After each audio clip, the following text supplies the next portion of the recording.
Bonjour, bienvenue sur la chaîne de PB Modélisme. Aujourd'hui, sur ce troisième volet, on va voir le réglage moteur à l'atelier. Donc le réglage moteur, il succède évidemment à la première phase qui était donc le choix du matériel pour démarrer une voiture thermique. Je me focalise ici sur une voiture thermique, ça fonctionne aussi un peu sur les avions. Deuxième phase aussi, le démarrage du moteur qui était pas super bien réglé, même si j'ai retouché un petit peu. Là, dans cette vidéo-là, j'optimise vraiment les réglages. On commence par le pointeau, puis contre-pointeau ralenti, qui sont deux vis qui s'interfèrent l'une l'autre mécaniquement. Il faudrait que je fasse une petite vidéo sur un carburateur. Mais voilà. Donc, les vis de richesse, les vis de contre-pointeau, qu'on appelle aussi communément touche pas à ça petit con, et la vis de ralenti, touche pas à ça non plus petit con. Voilà, donc ces deux vis par contre vont s'influencer, on peut y toucher pouillem, voilà, toujours avec parcimonie. Souvenez-vous que le moteur sorti de boîte est globalement réglé, il va démarrer, c'est pas top, mais c'est au moins une bonne base. Commencez pas par tout resserrer, tout redévisser, à essayer de tout contrôler, ça sert pas à grand chose en fait, hormis peut-être prendre des repères, si vous prenez des bons repères, sans tout éclater dans la petite mécanique. C'est assez délicat cette petite chose. Voilà.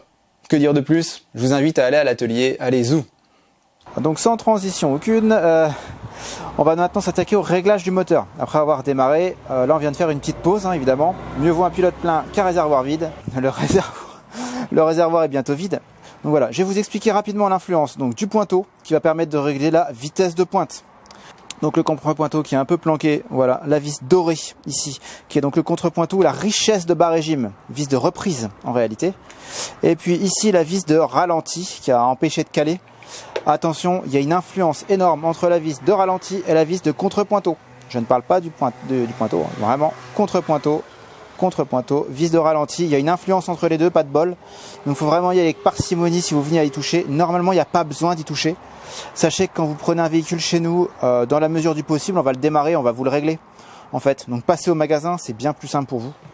Voilà, petite parenthèse sur le service que nous fournissons pour tout achat de voiture.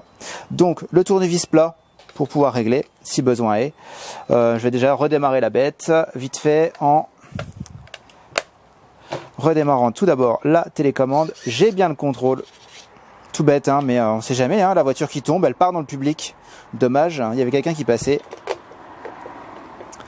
Donc je vais essayer de la redémarrer sans la gaver. Ça sert à rien, il y avait déjà... Alors la durite est certes un peu vide, mais voilà, typiquement c'est prêt à y aller. Voilà, un peu pauvre, on entend bien. Il régule.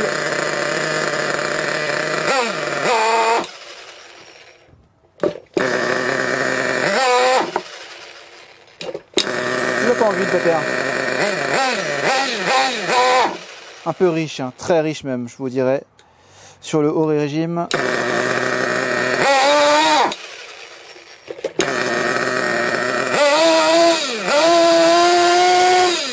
Voilà, donc on va refermer un peu, quart de tour par quart de tour, vraiment pouillem.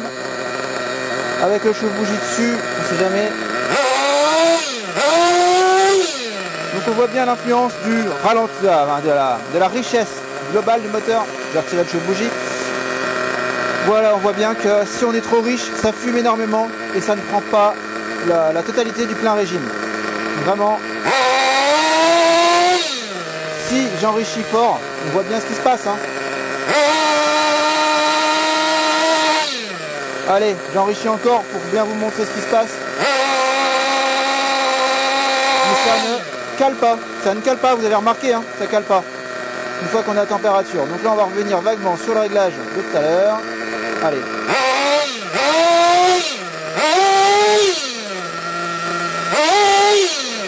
Ça me paraît pas trop mal. Donc on commence toujours par le réglage du pointeau. C'est pas forcément super évident parce qu'on a les vis de ralenti, de contre-pointeau qui sont pas forcément top. Voilà, mais au moins on commence toujours par le plein régime qui lui est la vis globale. On voit bien, ça arrive sur la durite principale. Donc c'est vraiment le réglage général du moteur. On va pouvoir passer au détail. Donc le contre-pointeau. Comment on va le sentir? On laisse la voiture au ralenti un certain temps. On sent le régime qui est en train de diminuer. Donc le moteur en fait est en train de se gaver. Trop riche. Et vous sentez, premier coup de gaz, ça met du temps à monter en régime. Deuxième coup de gaz, ça va mieux. Donc c'est que c'est trop riche sur le bas régime. On arrive et on va refermer le contre-pointeau, allez, un quart de tour. C'est déjà mieux ça. Le moteur doit toujours être explosif, quel que soit le temps qu'on la laisse au ralenti. On sent le ralentir d'ailleurs qui est en train de remonter progressivement. Trop pauvre là par contre. Vous sentez bien? Je vais mettre plein gaz. Le moteur a un gros creux avant l'accélération. Donc c'est trop pauvre. Ah, j'ai tourné quoi, à peine un huitième, à peine un quart. Donc là on touche au but, hein, on touche au but. Je laisse un petit peu passer 5 secondes et plein gaz. Ça c'est pas mal du tout. Donc vous remarquez certes que je fais une pointe, mais je reste pas 10 secondes plein gaz. Ça dure 2 secondes grand max. On sent qu'il retombe un petit peu en régime. Donc si on essayait par exemple d'appauvrir le moteur en pinçant la durite, qu'est-ce qui se passe? Le moteur monte en régime. Comme quoi, avoir un moteur plus pauvre fait monter en régime et augmente la performance du moteur, hein. Vous voyez bien. Mais là, c'est pas mal du tout. Le régime, maintenant, il est peut-être un petit poil haut. Je vais le descendre un petit peu. Je dévisse le ralenti.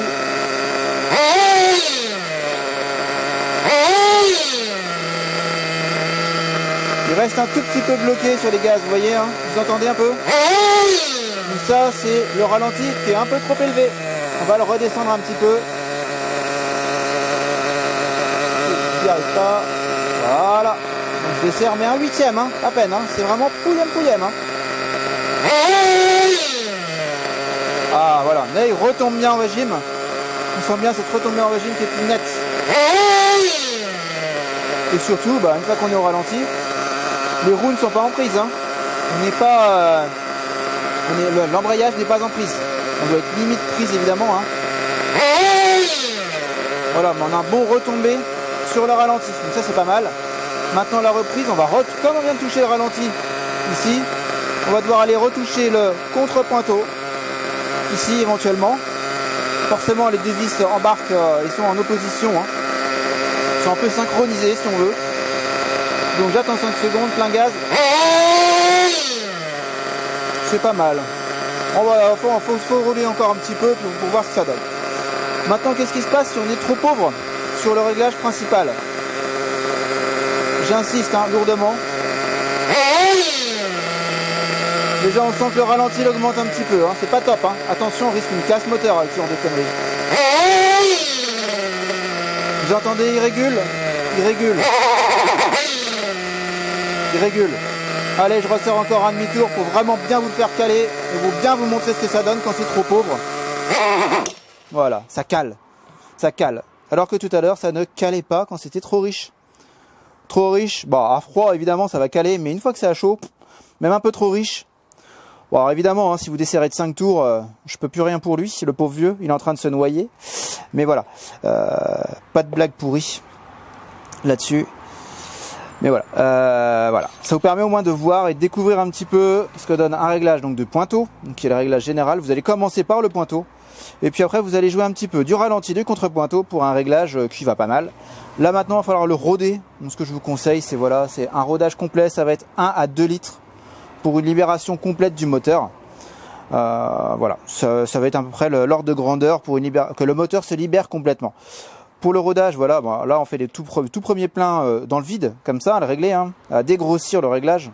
Vous allez l'affiner par la suite, mais voilà, vous allez l'affiner après au bout d'une paire de réservoirs. Vous allez y retoucher un petit peu et principalement le pointeau. Les deux autres vis, vous n'allez pas y toucher, ça va quasiment être que le pointeau. Donc vous voyez par rapport au réglage d'origine, hein, la vis était affleurante, limite à ressortir, et là maintenant elle est très légèrement renfoncée. Voilà, donc c'est qu'on est pas mal. Si on veut savoir où on en est du réglage, donc je vais resserrer la vis complètement. Donc un demi-tour, un tour et demi, 2 tours, 2 tours et demi, 3 tours et demi. Allez, un bon 3 tours et demi. Un demi, 1, 2, 3 tours et demi. Voilà, je suis revenu à mon réglage. Ça vous donne une idée. Je n'insiste pas hein, comme un buffle sur la fin. Voilà, donc 3 tours et demi de réglage. 3-5 cm3, tiens, c'est bizarre. C'est souvent ce qu'on dit aux clients, tiens. Un 3-5 cm3, vous savez pas, vous ouvrez de 3 tours et demi, vous allez réussir à le démarrer. Ce sera pas optimal, mais vous avez vu, hein, pour le faire caler tout à l'heure, trop pauvre, j'ai dû le resserrer d'un tour, 1 tour et demi. Pour vraiment insister lourdement et vraiment le faire caler. Donc attention, parce que voilà, on risquerait une casse, hein, trop resserré. Mais là, j'ai tellement insisté que ça a calé direct. J'ai même pas pu obtenir une pointe, donc il n'y a pas de risque voilà, de le faire casser. Il est quand même bien gavé d'huile, même s'il est neuf. Voilà la trilogie sur les moteurs thermiques qui prend sa fin. Donc on avait vu le matériel nécessaire, le démarrage du moteur et maintenant donc le réglage. J'espère que ça vous a plu. Donc si ça vous a plu, n'hésitez pas à laisser le petit pouce bleu, ça fait plaisir. Si vous avez des questions, mettez-les en commentaire. On essaye comme d'habitude d'y répondre rapidos et d'avoir des réponses justes et adéquates. Voilà. Donc sur le réglage moteur, alors évidemment c'est une base que je vous donne là sur un moteur qui est en cours d'eau, enfin en démarrage, même pas rodé, donc évidemment il faudra l'affiner par la suite, et sachant que vous y retoucherez régulièrement ce réglage. On n'a pas des moteurs à injection, on a des moteurs avec des carburateurs, ce qui veut dire que dès qu'il fait chaud, dès qu'il fait froid, on va avoir un réglage qui change, l'humidité qui change, la pression atmosphérique, enfin voilà, ça reste un vieux carbu à l'ancienne.